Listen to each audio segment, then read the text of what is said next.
He's right behind me, isn't he?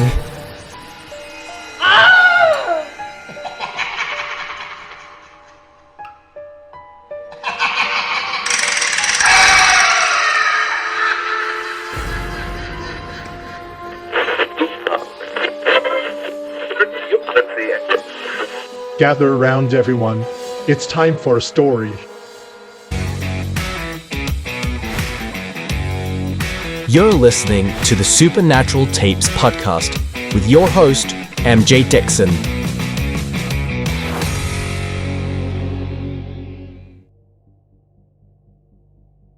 Welcome to the very first episode of the Supernatural Tapes. My name is MJ Dixon. I'm a paranormal researcher, psychic medium, author, paranormal television producer, and all-round weirdo. I have been working in the paranormal field for about 15 years now, and I've had the opportunity to explore all things supernatural and paranormal around the world. I mean, I've traveled from Zimbabwe to South Africa to all over the UK, the United States, and Europe, and I've explored legends and cryptids, aliens, ghost stories, all sorts of things, anything weird, wacky, and wonderful. As an author and a television producer, I'm always looking for the next strange story, or some sort of a legend.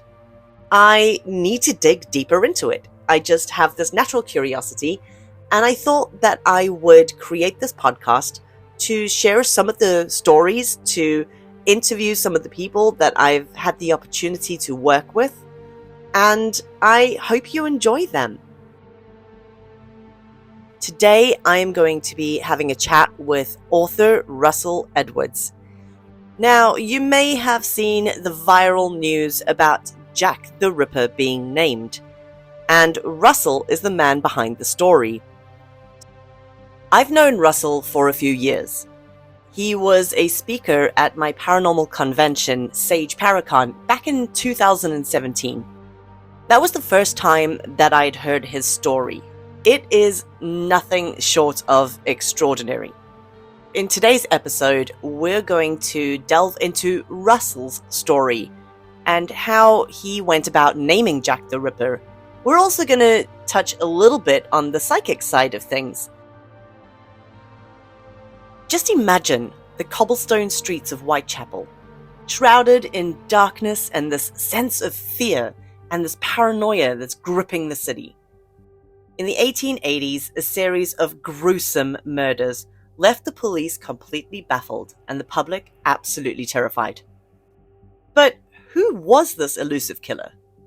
And why did he target such vulnerable women in the dead of night? There have been so many theories.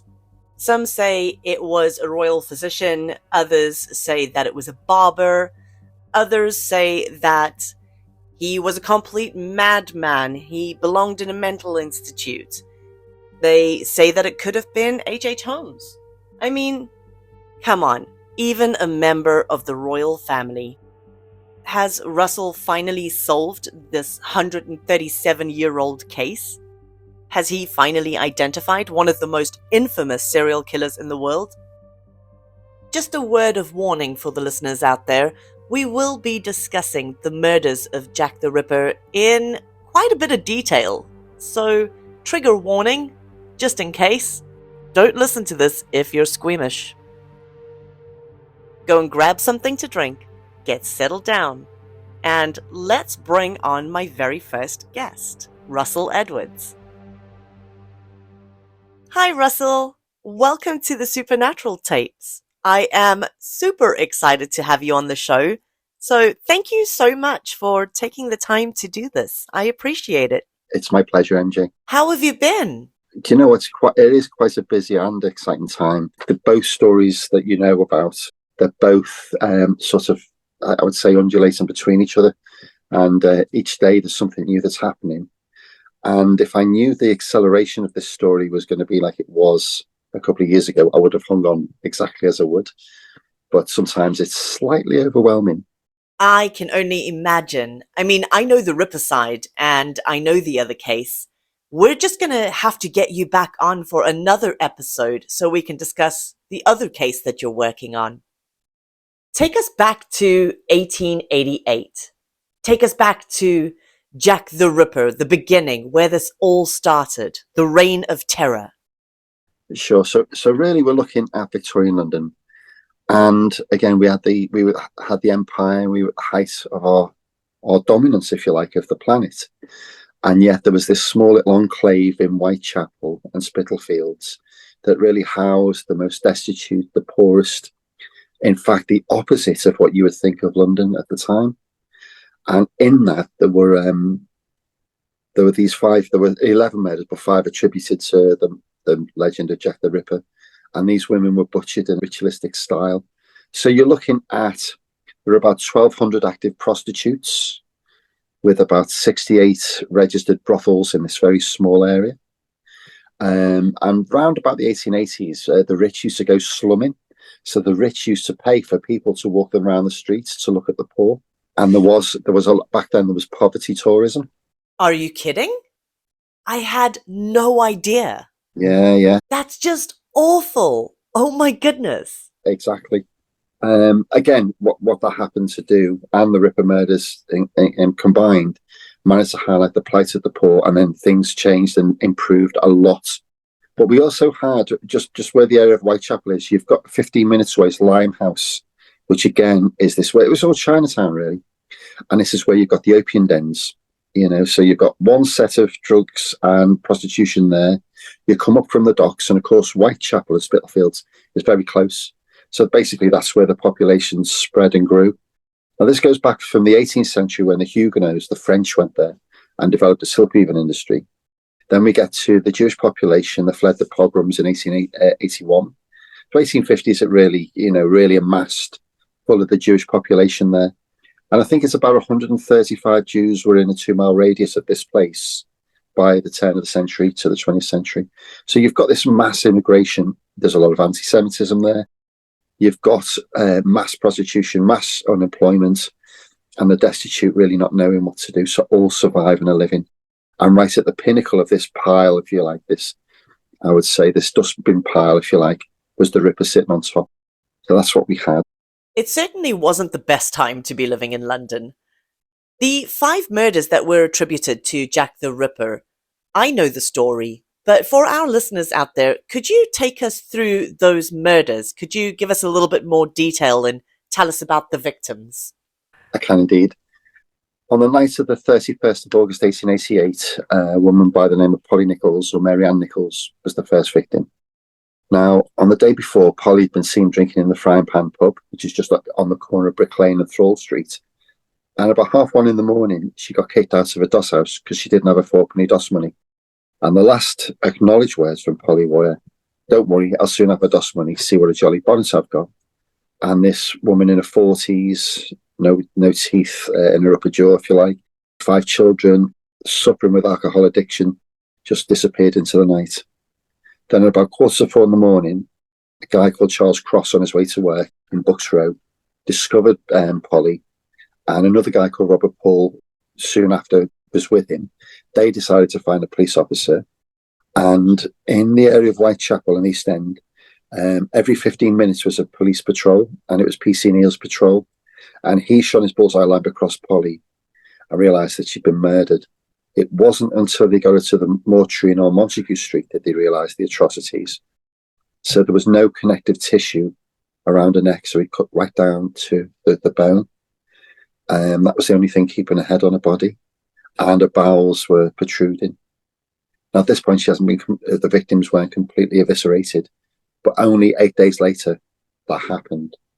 So we move on to the second murder victim, which is Annie Chapman, and Annie Chapman, or Dark Annie. Again, all 5 victims, they seem to have fallen on hard times for a different life. Annie had a very successful, comfortable life with her husband, John, and they lived over in Windsor. I think it was Ascot, over that way. And when their 12-year-old daughter died, she just lost the plot and ended up getting kicked out by John, moved to Whitechapel for the cheap drink and drugs. And he was given like 10 shilling a week allowance, but he died. So she went from an affluent, semi-affluent life to abject poverty. And I would say she'd just give up. So again, like Polly, Annie didn't have a fourpenny DOS money that night in the DOS house she was staying, which was 35 Dorset Street, where the fifth victim lived. And she was discovered at 6 o'clock in the morning of Saturday, the 8th of September, 1888, by one of the residents, a guy called John Davis. Now, when he went out to use the outside privy, he noticed the front door was open, but the back door was locked. So that was quite an interesting thing to happen. When he opened the back door, he saw Annie laid out in a ritualistic manner. So we know legs apart, arms out, palms up, head to the left. Again, he cut her throat, no connective tissue left. He took a flap of skin from the bottom of the sternum past her pubes and put that flap on her right shoulder, pulled out her intestines, threw that over her left shoulder, and took her uterus with him. Oh man, that is absolutely brutal. I mean, you can see the escalation in every single one of the murders. So we get to 3 weeks to that day, which is the 29th of September, 1888. This is known as the night of the double event, and this was Elizabeth Stride, who was Swedish, and Catherine Eddowes was from Wolverhampton. Now, long live Elizabeth Stride. She's like a domestic servant, so cleaning chores she did as well. And at 1 o'clock in the morning, she was discovered by a Jewish guy called Louis Deemschutz in Duffield's Yard, laid out the same way. But the only thing is, she hadn't been eviscerated, her throat was cut. And that's because the murder was interrupted by Louis Deemschutz. So, wanting to perform his ritualistic mutilation, he had to do it on this night. And 45 minutes later, another woman by the name of Catherine Eddowes was discovered. I would just say, ordinarily, the atrocities were awful. And she was found by P.C. Watkins in Mitre Square. So the thing is, we then have a break from that day, right the way through to the night of the 8th of November, when the other four victims in the 40s, Mary Jane Kelly, who was in her 20s, she lived at 13 Miller's Court. She had a room, so it wasn't like a DOS house, it wasn't a street. He couldn't get out anymore because the streets were very well protected. Mary Kelly was discovered by Thomas Bowyer on the morning of the 9th of November, 1888. And all I can tell you to sort of give you perspective on this is her partner, Joseph Barnett, could only identify her by an eyeball and an earlobe. It's hard to even think about the atrocities. It's hard to even think that somebody would have that amount of rage to do that to another human being is just, it's so awful. What triggered your fascination with the Jack the Ripper case? Well, I'd been in the East End for 11 years. You know, I went there as a student, and then when I had a big software company, I used to take all the corporates for a curry. I just loved that place. And that's really what it was. Then I watched the film From Hell. What a great movie. That was starring Johnny Depp. I believe that was based on Alan Moore's graphic novel. Which is over 24 years ago now. And I just asked Jack the Ripper, interesting story. I knew the name. I went on the Ripper tour straight after watching the film and discovered that where I'd been all this time is where the murders happened. So that was like, hang on a minute. I'm really drawn to this area. I never knew why. I used to get these really weird feelings, these sensations, if you like, of something's happened here, but didn't know what. And then it went bang. So on the Monday, I called Scotland Yard and I said, listen, where can I access is this true? You know, tell me a bit more. He said, listen, all the case files are at the archives at Kew. And that's where I went and very quickly realised that no one's ever going to solve this. You could say anybody was Jack the Ripper and people go, oh yeah, that's a good idea. Mm-hmm. So I just left it. And that's really what brought me into the story. And you heard about a shawl that had some sort of a connection to the Ripper case, the Catherine Eddowes shawl. Tell us a little bit about that. So it's purported to be taken from the fourth murder scene at Catherine Eddowes, and it was called the Eddowes shawl. I found the connection of the Michaelmas daisies and Michaelmas are the dates of the 29th of September and the 8th of November. They're the dates he went out and murdered 3 of his 5 victims. So there was a direct link to the dates of the murders. Now, I knew that the shawl had been in Scotland Yard Crime Museum through the 90s, so I called them. And I said, well, what do you think? They said, well, we took it to put out in the Ripper Museum part of the building. And they didn't think it was real, so they just left it in a filing cabinet for all those years. The descendants of these acting sergeants who was there at the scene found this out and asked for it back straight away. In fact, he was quite upset because he gave that in good faith. And that's the guy I bought it from. But when I told him about the Michaelmas connection, his name's Alan McCormack. He told me, I don't know why they even bother with these stories of these documentaries, films, books, tours. Scotland Yard have known the identity of Jack the Ripper. It was Aaron Kosminski. And just like that, I got the name. So really, I already knew who it was before we even started the journey. I guess at that point, it was just a matter of proving that there was a connection. I didn't think we'd get that far. I thought the best we could do is prove that there sure was at the murder scene. You tracked down descendants from both Catherine Eddowes and Aaron Kosminski to do the DNA testing. I did, yeah. That is unbelievable. Could you tell us a little bit about that process and who was involved with that? Thank you for asking, because you know what? Sometimes I think with these very colourful comments, I thought, well, if I can find them, I can find you. The problem we had was getting uncontaminated DNA. We got the provenance of the shore, so we know where it had been. It's never been left out of the family, and it was mainly kept in a sea chest. They never really got it out, and if they did, it was only touched by the family. But the one thing that is missing of all of this, it's silk. So skin cells only last for about a year and they'll fall off. They'll drop off. It's not like wool, will they be there forever? So when Dr. Yari Lukalani got the uncontaminated DNA, I had to find a direct female descendant. That was a journey. Of course, I wasn't where I am now, knowing what I do now. So I did look, and I found a few. I only got to the grandmother of a descendant who lived in Greenwich, but that's as far as I got. And then there was a documentary called Jack the Ripper, Find My Past, and on there is a direct female descendant of Catherine Eddowes. Her name's Karen Miller, and when I approached her, I was very aware that if she said no, we wouldn't be here. But of course, Karen is genuinely lovely, and she did give us a sample, and that's how we matched the DNA of the blood from the shore that we got from the medicine and of the victim and her direct female descendant.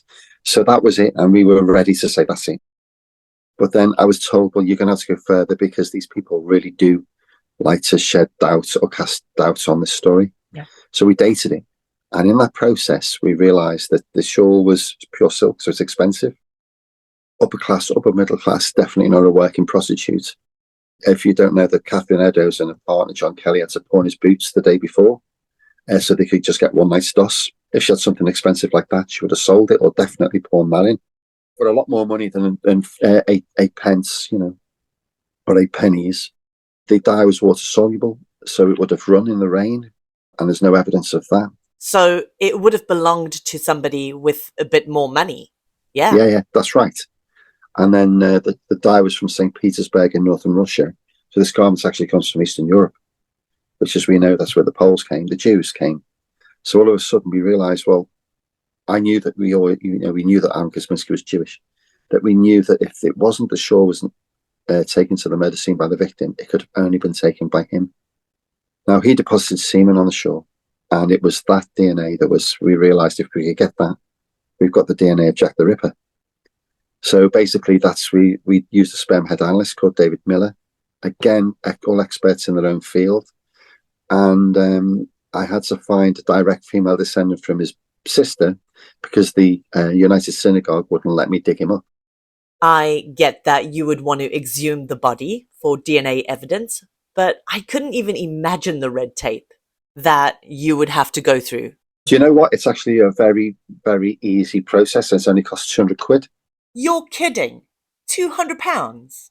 It's 100 quid. It's a doddle.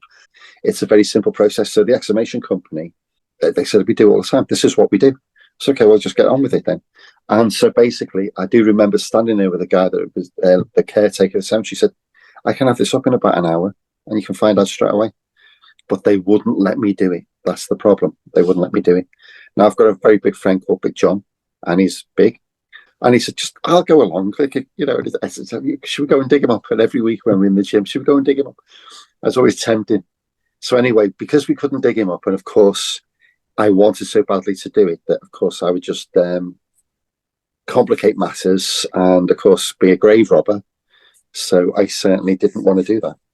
So we did find a direct female descendant that took me 10 months to find, and she did give me a sample of her DNA. And then literally where we are tomorrow, tomorrow actually, you ready for this, MJ? Tomorrow, 11 years ago, 8:30, that's when I got the email from Yari said, the text saying, go and check your inbox.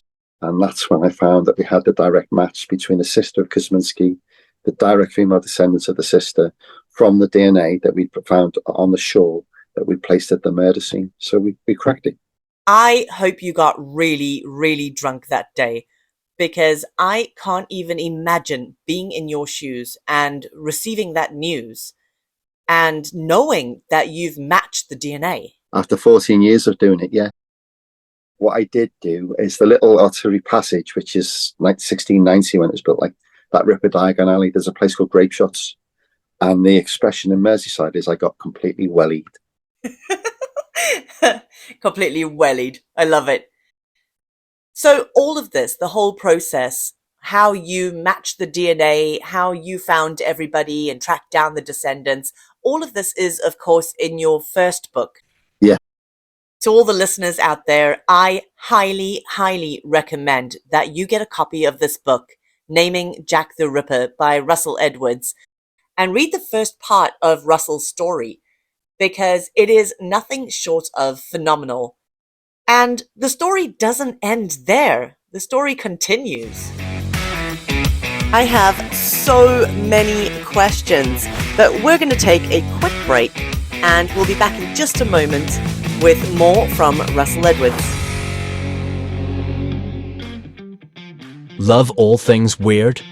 Embark on an adventure like no other with your host, MJ Dixon, on a Dark Departures holiday tour. Are you ready to dive into the unknown and explore the paranormal? Investigate the haunted castles of England and Wales, where centuries-old spirits still roam the halls. Get locked down in one of the most haunted prisons, where the spirits are eager to tell their stories. Venture into the mysterious swamps of Louisiana in search of the Honey Island swamp monster. Immerse yourself in magical rituals that connect you to the mystical energy of ancient stone circles. Stay in haunted hotels and inns where the past never truly rests, and dine in restaurants where the cuisine is exquisite and the company is unexpected. Join a small group of like-minded seekers of the strange on an exclusive paranormal holiday like no other. Dark Departures offers 10-night paranormal holiday tours in England, Wales, New Orleans, Ireland, and other spine-chilling destinations around the world. Experience private minibus travel, comfortable accommodations, thrilling excursions, and in-depth paranormal investigations, all included in your tour package. Dark Departures, where your journey into the unknown begins. Adventure awaits. Book your paranormal holiday tour today at www.sageparanormal.co.uk. Welcome back to the Supernatural Tapes. I am your host, MJ Dixon, and I am here with Russell Edwards, the author of Naming Jack the Ripper. Okay, I would love to segue a little bit here and delve into the psychic side of things, because I've had the opportunity to work with you on several of my Dark Departures holiday tours. Yeah. And you've always been so kind. You've always given us a private tour. You've always taken us on these late night walks through the streets of Whitechapel, telling us your story and the story of the victims. Yeah. I will never forget the first tour that I did with you, because I didn't really know all that much about Jack the Ripper. Obviously, I knew who he was, but I didn't know any of the details or anything about his victims. And at the beginning of the tour, I started picking up things psychically, and I remember saying to you, is it okay if I tell you everything that I'm getting, and if you could verify all the information? And it was just a really cool experiment. But I don't think either of us realized just how interesting that tour would actually turn out to be. Yeah. I mean, I didn't know you very well back then, and I didn't know if I should say anything, but I remember standing there and picking up all these flashes of information. From that very first tour, and being able to pick up so much around you psychically, it made me realize that there is such a spiritual connection between you and the Jack the Ripper case. I mean, I remember we were walking through the streets of Whitechapel and we were being followed by a woman. And I very quickly realized that she was one of the victims. And it's just mind blowing because she was there. Yeah. I remember this woman following us around, and as she was walking with us, she was telling me details about her murder. And I just kind of kept my head down and kept quiet. And then we stopped at one of the murder scenes, and you told us what happened to this woman, and it was exactly what she had just described. Having such a spiritual connection to this case, and knowing through psychics, I mean, you've worked with other psychics in the past, Yeah. but knowing that while you're telling their stories, that these victims are around, do you think that this is the reason that you've been so driven to solve the case, to get justice for these victims? Do you think there's a spiritual element to it? A little nudge from the other side? There's something to do with that, but also the way that this story wouldn't let me go. There's so many coincidences. And I just discussed this yesterday, but yeah, you're right. And I mean, we'll go on to what you told me. So I've got a 100% faith in you and your ability from what you told me, because it was only known by me. Oh my gosh. Thank you so much. I appreciate that. But some of the coincidences. So the first couple of ones was the documentary where I took place, because I knew I was going to meet Yari, an ancient DNA specialist, was Frederick Bailey Demon. Now, I knew it wasn't the Ripper, but at least I get to meet Yari. Uh-huh. Demon married a woman that lived in the same street as my nan in Birkenhead. So that was the first connection. Then you get to Walter Sickert, again, an artist. He was in France at the time of the murders, wasn't him. But he performed at the Floral Pavilion in New Brighton as a kid. And I performed on the same stage as Walter Sickert. It's like, oh, hang on. Cool. Then you get to things like the Ripper Diary. When I open the book, it says on April the 22nd, 1993. Well, my birthday is April the 22nd, so is my son's. Wow. So then we get to when I'm finding the death certificate for Aaron Kosminski. You've got to go through a whole load of forms, and it's a voyage of discovery. But he's in Watford. The person above him is from Birkenhead. Oh my goodness. And I could go on, and it just goes on and on. It keeps dragging me back. Yeah. And MJ, over these years, I haven't wanted to do this all the time. I've wanted to walk away many, many times, and something will happen to bring me back. So it does seem like I'm very much done now, if you want the truth. But really, it is something that's never let me go. Honestly, I can see that. I can see that there is such a strong connection. Almost every time that we've done a tour through the streets of Whitechapel, there is always a connection. There's always somebody following us, whether it's a victim or whether it is somebody connected to the Jack the Ripper case. They're just always there. I mean, it's kind of creepy, but it's also really nice that, they put their faith in you and their trust in you to at least name Jack the Ripper, or at least tell their stories. I'd also like to talk about a few of the other psychic hits that we've picked up during these tours, because they were not just shocking for me, but, they caught you by surprise as well. Yeah. And one of those, I remember we were walking again through the streets of Whitechapel on one of the tours, and I started singing Boots and Shillings, Boots and Shillings. And I had no idea why I kept repeating it, Boots and Shillings. And you kind of stopped dead in your tracks and you looked at me like, what? And I was like, I don't know, I'm just saying Boots and Shillings, I guess. And you looked at me and told me that Boots and Shillings had a really strong connection to one of the victims. Yeah, what it actually is when you said you went Shillings and Boots, and I was like, whoa, hang on. Because the first day I went to the National Archives at Kew, it turned out that Catherine Eddowes was overheard saying she knew the identity of the Ripper and she was going to get paid 5 shillings. And it was Catherine Eddowes that pawned her partner's boots the day before she was murdered.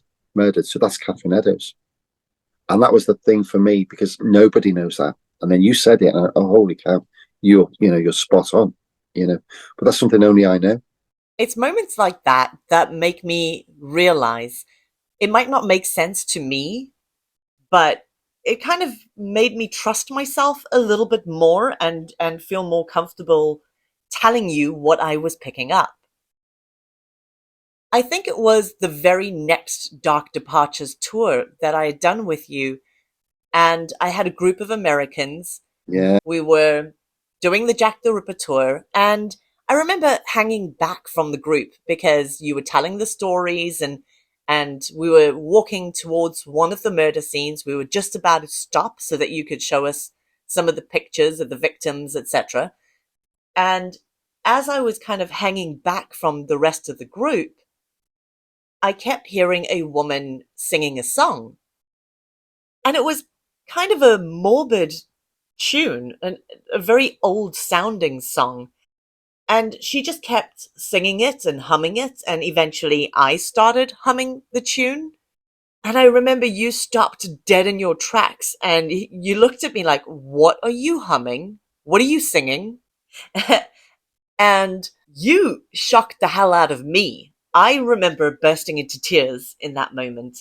You played the song. You played the actual song that I'd been humming, and it was the exact tune.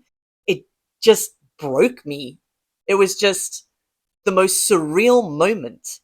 And it wasn't just the fact that I was singing a song that you knew and that you played back to me, but this was the exact song that one of the Ripper victims was said to have been heard singing while she was walking through the streets of Whitechapel. This was one of the very last things that people said about her. It was Mary Kelly. She was heard singing "Only a Violet I Plucked from Mother's Grave." And when I played it to you, that was the song that you had. Yeah.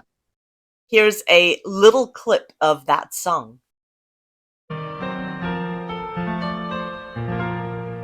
Scenes of my childhood arise before my gaze, bringing recollections of bygone happy days. And down in the meadow in childhood I would roam. No one's left to cheer me now within that good old home. Oh my gosh, that was the creepiest moment, I'm not gonna lie. To be able to hear somebody singing the song and then to find out that was the very last thing that they were heard singing right before they were murdered. I mean, to me, it just proves the point that they're there. Whenever you're doing these tours, whenever you're telling their stories, they're there. Let's move on to another one of the hits. Red herring. I forgot about that. Yeah.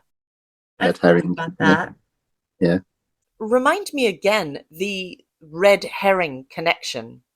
There's this thing about Mary Kelly, and it's not known, so we will never know, because there was not much left of her, whether she was pregnant or not. The story of Mary Kelly might have been pregnant. Now, I can't say, I can say who it was. This is a story I just don't know.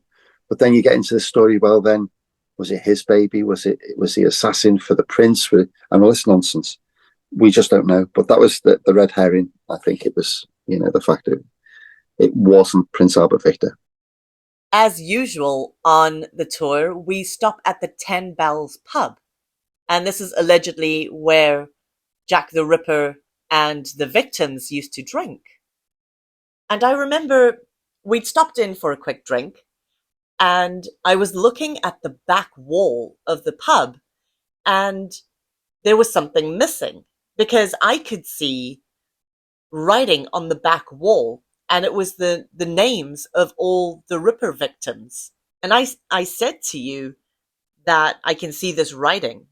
At that point, you told me that I was absolutely spot on, that the names of the Ripper victims used to be written on the back wall.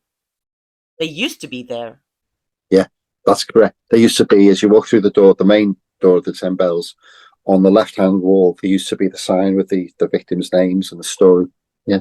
Looking back at our tours, I think one of the most standout moments for me that really took me by surprise, it really shocked me, was you guys took the DNA and you had a facial reconstruction done of what Jack the Ripper, Aaron Kosminski, looked like. Yeah.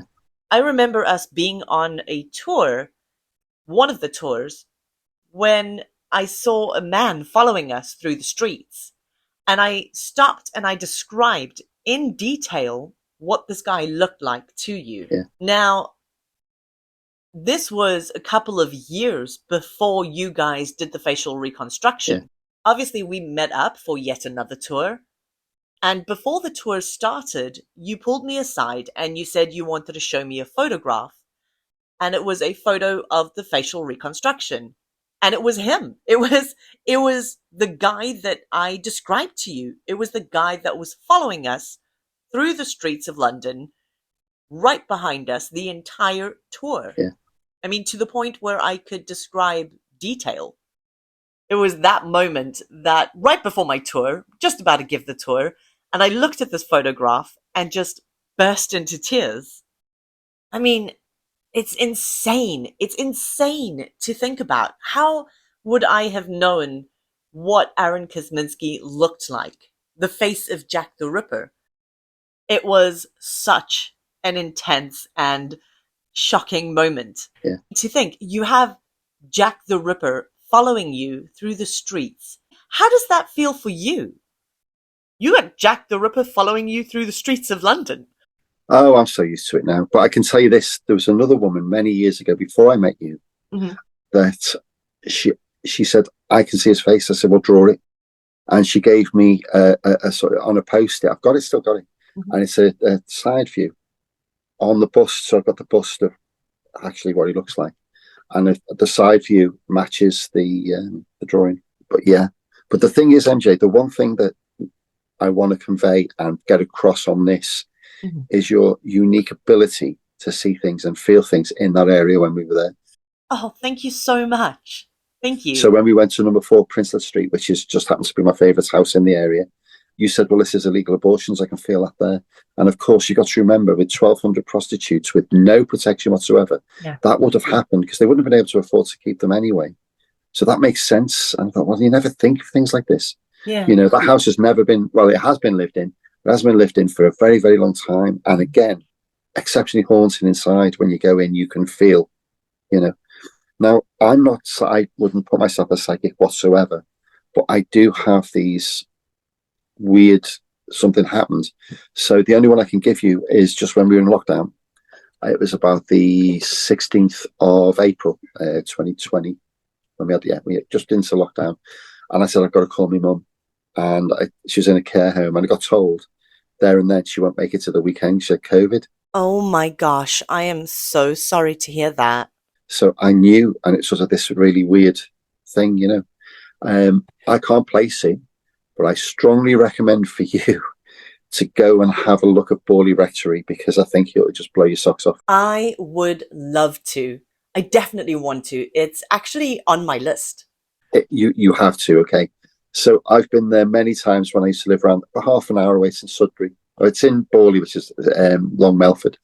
And I've experienced stuff in there that I can't explain, that I won't divulge, but enough to convince me there's something else there that really is freaky. I could tell you one story, which is Darren you met, the big bodybuilder guy.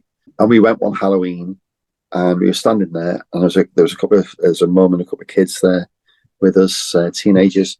And we all went, shush, just be quiet, let's just see what happens. And Darren walked in front of me and bent down to take a photograph. And we just thought, okay, fair enough. And the next minute, I get tap on my shoulder, and Darren was here. That wasn't Darren. That type of stuff. Oh my word. You know, I've had something very similar happen. I was doing an investigation at Drakelow Tunnels in Kidderminster, and this is a few years ago. But in the tunnel system, it used to be a nuclear war bunker. And so they had a hospital down there, a BBC communication center, and a few other things, dorm rooms and all sorts of stuff. And it was pretty much just left the way it was when it closed down. It hasn't changed since then. We were in the hospital bit, the medical unit, and we were walking down the one corridor. There's only one door to enter the medical unit. We were busy walking out, and there were about 10 or 12 of us. And I was in the front of the group leading us to the next area when one of the guys in the group barged down the corridor past us, pushed 3 of us out of the way, barging past us. And he burst through the door in front of me, walked out into the long tunnel, one of the main tunnels. And I was stood there and I thought, rude. Like, oh my gosh, you just literally pushed us out of the way. We just moved out of the way for this guy. And I stuck my head through the doorway and I looked down this tunnel and there was nowhere else for him to go. And the tunnel was empty. So I was really confused and I kind of looked back at a few of the other people behind me and I looked back into the tunnel and I called out his name and I heard him answer me from the back of the group. The moment I called him, he was like, yeah? My blood ran cold. It sent chills down my entire spine. It was the creepiest, weirdest moment. And I still cannot explain that to this day. It will forever be one of the weirdest things I've experienced on an investigation. Wow. Luckily for me, there was another guy that said, I've just seen you. And me being the Scouse, I'm not a Scouser at all, I'm from Merseyside, I'm from the Wirral. I run straight to that black shadow where it ended up being that disappeared in the ground. And you're just like, what? And so, believe it or not, MJ, I won't go and do anything like that ever again. Because I believe you don't want to bring these things with you. Oh, I suppose, yeah. I'm not that smart, apparently. It was a case of like when I drove away from it, I felt like it was piggybacking like a rucksack on my back. And trust me, the experiences I've had, I can't explain, but enough for me to know that I'm done with that type of world, if you like, with that type of. You can't say that you're done with it. I want to do a whole Ripper tour paranormal investigation like that. You could do. I mean, the one that really is the most active that we've had most on it was Elizabeth Stride.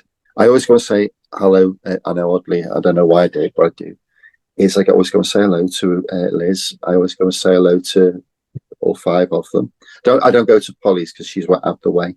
It's really weird because again, I got this thing with conkers, which is important to me for my personal life. And so when I went to see Annie's grave last year, there was a load of conkers. I said, look, I'll take some with me.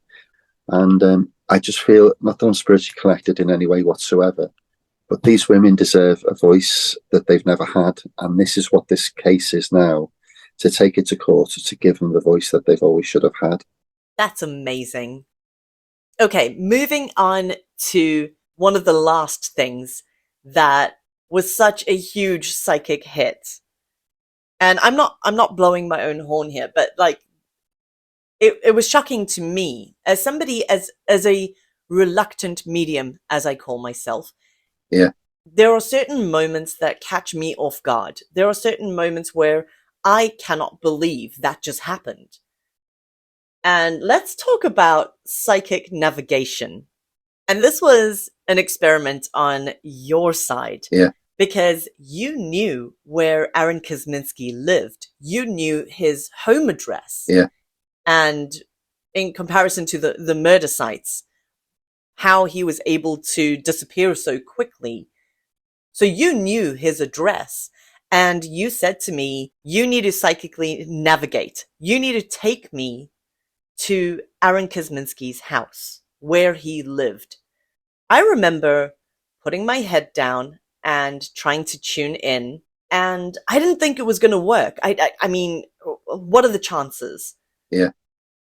And I was walking with my head down, and every now and again, I just got this really strong pull. And I was like, I want to walk left. I want to walk right. And we were just chatting, and every now and again I would get hit with another draw, this weird pulling sensation. And I just followed it. And eventually I stopped and I said, here. Yeah. Here. This is where he lived. Here. And you confirmed it. Yeah. Which is wild. It is beyond wild. That was another moment that had me in tears. That was, yeah, that was definitely mind-blowing for me. And me. Yeah. All right. So I think we have covered enough of the psychic side of things, and we have established that you do have this spiritual connection to Jack the Ripper. There is definitely something there. I mean, we cannot deny it. But I want to move ahead to recent news. I mean, you have gone viral. Yeah. You have been in the news everywhere recently, and that's because you guys are moving ahead with the case. Yeah. So tell us a little bit about that. That's an exciting time. I think it was last Thursday. Someone texted me. So I'm in the soft play with my son, and someone texted me and said, "You know, you've gone viral." I said, "No." And all of a sudden, there's like 1.1 million hits on our story. And I say "our" because I mean the collective "our" with the families, the descendants. And so I thanked the people that did it, and they had me interviewed that night. So it was like 3 o'clock in the morning, and I had 28.7 million views by last Monday. This Monday just gone. 28.7 million views. Wow. I know. So they had me on the next night, and they put a DNA expert. And when he came on, and what he said, because obviously we had one of the descendants. So me and her, she only lives 3 miles from me. And we were both up that in the middle of the night doing this interview. And then they had a DNA expert saying, "Oh, this is not proof, this is not." And actually, he hasn't had a clue on the case. And his ignorance will show. But for the next thing that we're going to do, because there's another big part just going to come out, which I can't say. But what I can tell you is, this is really about the just, we can never get full justice because they can never be tried in court because they're all dead. What we can do is we can place him at the murder scene. And we want the opportunity in the coroner's court to say that.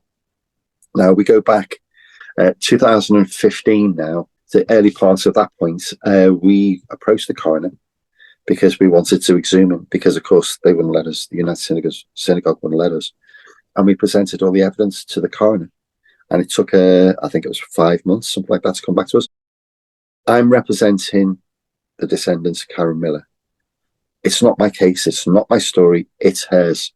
But she's gives me full authority to represent her. So that's we need to establish that. And when I was sitting with the forensic archaeologist, who again, I was on the phone with her last night. Again, I've known her for over 10 years. Again, we're very good friends. She sat there, and this woman, the coroner, sits in front of us and said, "Listen, I support the case to go to the coroner's court because the evidence I've got here is enough." And I've known that for 10 years. So every person casting doubt on this and this and that, if Her Majesty's coroner, I say Her Majesty because she was back then, it's His Majesty's now. If she's satisfied with the case, the person that sits on the other side of the bench saying, "Guilty, not guilty, yes, no," if that person says we've got enough for the case, everybody else couldn't give a toss about. And that's the honest truth. Ripperology is such an enormous industry. You know, the tours, the books, the graphic novels, the movies, everything surrounding the identity of Jack the Ripper. So do you think it is because it would take away from the mystery? It would take away from that industry? I think it's more than that. Okay, as tasteful or distasteful as this is, people stand in wonderment at places where women were butchered and go, "Oh," and that's what I want to stop. So I do tours, as you know, but I don't glorify this at all. Not at all. And educate what this story is about. Not, guess what, Jack the Ripper stood here and he murdered. I don't do that. And that's what these tours need to be stopped doing. That's how I strongly feel. Yeah. So again, that's on my list, the next thing to do. So we're doing something with a very big charity. In fact, I can just tell you, it's Refuge. So we're doing a very big thing with Refuge. And we're going to be doing it, working alongside with Refuge to raise money specifically for awareness and to raise money for women suffering domestic violence, because this is where this comes from, I think. Well, not domestic violence, but violence against women. We are looking for homelessness as well. So that's another, as you well know, I was homeless myself many years ago through really weird circumstances. That was in 1988 now. Yeah. And I didn't see it coming. And when it happened so quickly that you just can't grab hold, and it's very easy just to lose it. It really is. Yeah. And the frightening circumstances of getting yourself back, you know, a lot of people haven't got that mental strength or the capacity to do that. So on Saturday, I was sitting with Kerry. Kerry's still homeless. She's now been there. She's been there for 10 years now. She cannot get it together to get off the streets. She just hasn't got the capacity. And a few people are like that. But of course, there's a drug element there. Yeah. So there's like a few hurdles to get over. So as I walk up Gunthorpe Street, where Martha Tappan was murdered, it's a Saturday night at 7 o'clock with a whole load of private up, and there's 4 crackheads smoking crack there. When I was at Elizabeth Stride, so when we do, you know, the most active place is Berners Street, and there were 2 homeless people with sleeping bags around them smoking crack in the doorway of a block of flats. Then there was a pimp and a prostitute that walked right past me, and I'm giving an interview on live, recorded Italian telly, and I'm saying this is what it's not changed. I was just going to say, you know, we're thinking back to 1888 when it was prostitution and opium dens and absinthe houses and bathtub gin, and not much has changed. Only the numbers have diminished because there is help. There wasn't help back then. Yeah. Oh my goodness. Yeah. Please keep us up to date with all the work that you're doing with Refuge. Where can people find out more about your journey? Because you've released a graphic novel and another book. Yeah, so it's the definitive reveal. It's this one. It's on the page. Okay. And the website's the jacktherippertour.co.uk. Okay. It's all on there. You know, the website, the social media is the Jack the Ripper Experience or Russell Stephen Edwards. Instagram is Jack the. I think just look me up. You heard it, folks. Just look him up. I will make sure that we advertise all of your links. Don't get mixed up with .com because then that's not me. It's .co.uk. And on there we've got the books. We're just actually opening up the tours properly next month. Okay. So instead of just doing one night, which is just me and another guy, we've got tour guides now ready to go. So we're doing all sorts, give you an experience of the East End. So it's not just a tour, it's an experience. And that's why I put the experience of the East End. You know, that is what I love about it. It is different to all the other Jack the Ripper tours out there because, I mean, there are so many, but I highly, highly recommend yours. So anyone listening, if you guys want to head out on an absolutely memorable Jack the Ripper tour, go to Russell's website and book yourself a ticket, get on the tour. It's definitely worth it. It's so much more than just learning more about Jack the Ripper and what happened to these unfortunate women. You really give them a voice. Russell, thank you so much for being my very first guest on the Supernatural tapes. I've thoroughly enjoyed this. Thank you. I really, really appreciate it. Thanks for having me on. We do need to talk because I am doing another Dark Departures tour in the UK this September. So we're going to need to discuss dates for another Jack the Ripper tour. And I'm thinking it's probably going to be the 1st of September. Sure, that should be. Well, that's a very important date because, of course, it's the day after the first murder. Oh, interesting. Maybe we should do another psychic tour. And we can add some EVP recordings and some investigating to it. Why not? Awesome. Russell, thank you so much again. I truly appreciate it. Thank you. Have a great day, and I look forward to seeing what you get up to next. Take care. Bye. Bye. Well, guys, that is it for the first episode of the Supernatural tapes.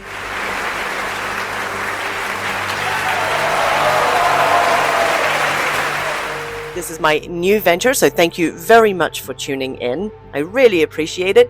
And if you would like to find out more about what I do and who I am, you can visit my website, which is www.mjdixon.com. Enjoy the rest of your day. Happy hauntings!